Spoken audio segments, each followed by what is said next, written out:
Wali Kota Palembang Harno Joyo bersama dengan jajaran di lingkungan pemerintah Kota Palembang melaksanakan sholat Jumat berjamaah di Masjid Raudatul Muttaqin, Komplek PDK Jalan Tanjung Api-Api, Palembang. Kemudian dilanjutkan dengan pelaksanaan peletakan batu pertama dalam rangka pembangunan menara Masjid Raudatul Muttaqin. Harno Joyo mengatakan, dengan pembangunan menara masjid yang akan dilakukan ini, diharapkan dapat membantu dalam meluaskan suara azan dari masjid.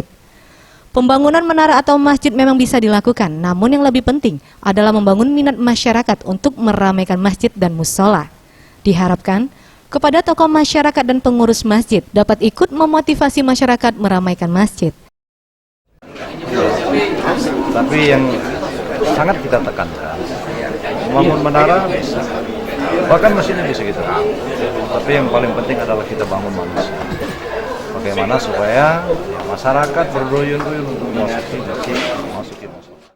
Wali Kota Palembang juga secara langsung menyerahkan sejumlah bingkisan dari pemerintah Kota Palembang kepada pengurus masjid, yang diharapkan dapat membantu dalam menyelesaikan pembangunan menara masjid ini. Tim Liputan Sriwijaya TV.